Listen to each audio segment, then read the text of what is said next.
again to show.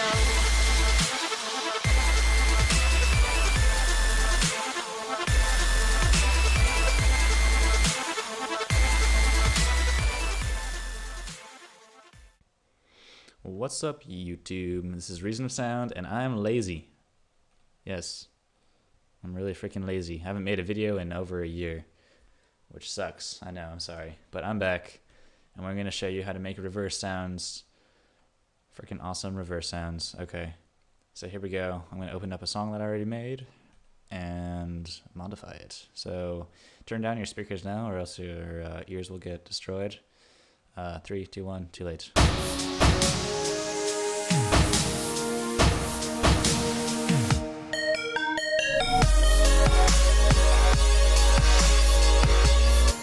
Alright, so this is a song I'm working on, not yet finished, but here we've got a reverse sound.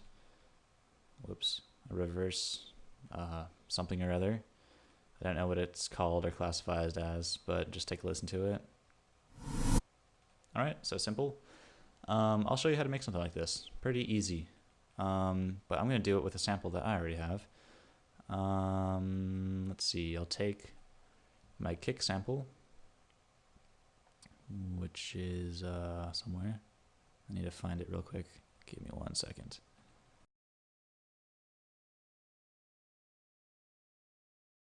Alrighty, I'm back. Excuse me. Okay, so let's see here.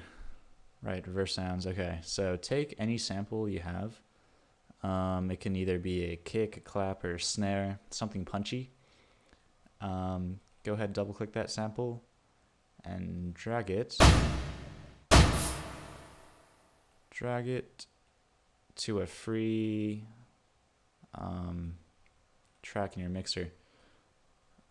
Alright, cool. So I've got it dragged to track 13. This will be a kick or ethnic drum hit, whatever you want to call it.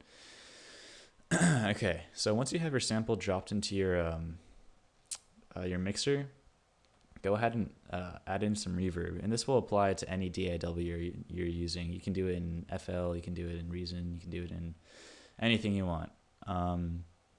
So go ahead and add some reverb. Turn the decay up so it takes like 3 or 4 seconds to fade out. Turn down or up your room size. It doesn't really matter. Depending on the type of sound, the type of reverb that you're looking for, you can mess with that knob. And that will give you either this sound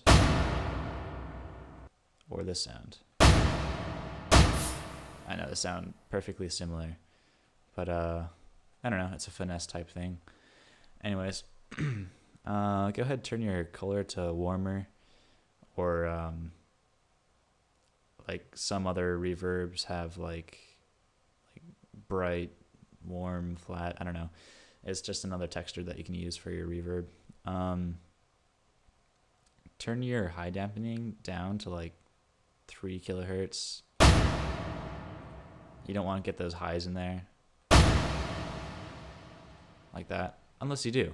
It's all a matter of preference, once again. You can turn your low cut up so you don't get those extremely low frequencies in there.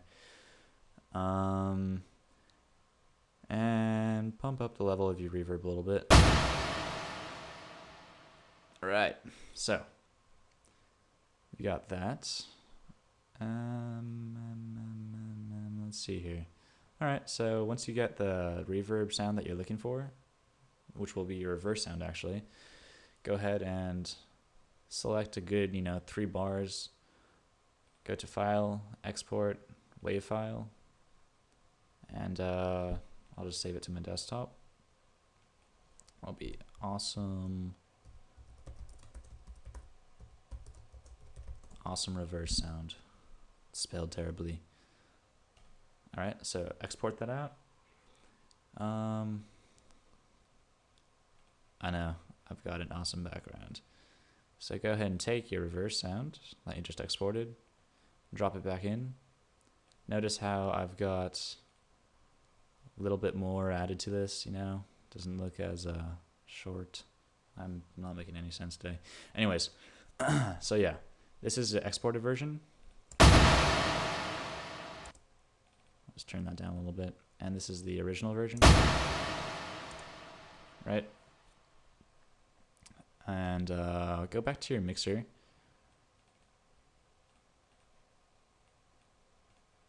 Get rid of this reverb because we don't need it anymore. Unless you want to use the same type of reverb reverse for other samples. But yeah, get rid of that. Don't need it. So we can get rid of your original kick. Simply double click this and reverse it. And witness the awesome.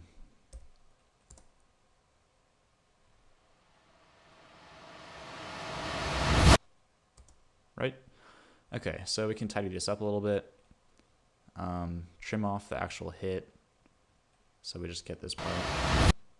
Right? Now let's put it in use. Let's go and use it in my freaking awesome song. Alright. So I'll get rid of the reverse sound that I originally used and use this one like a boss. Alright, let's see how it sounds.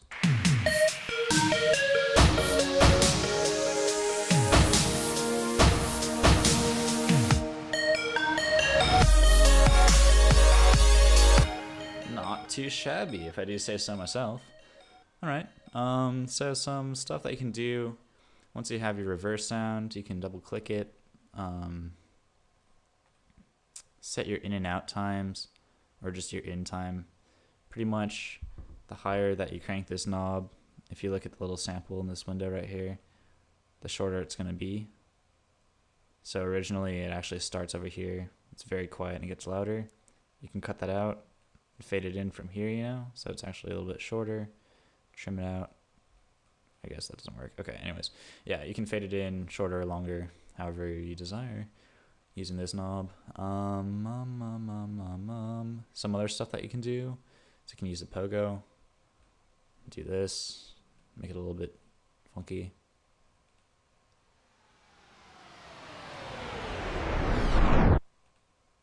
Right? Pretty cool. It's like a rev down noise.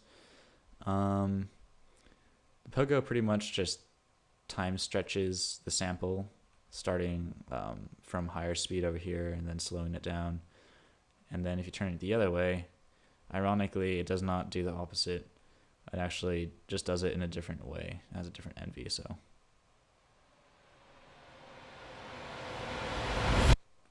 Just cranks it down to a certain time at a certain point.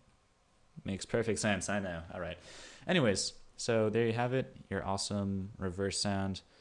And once again, you can use this with any sample. I used it with my drum sample right here, which is like a little ethnic hit.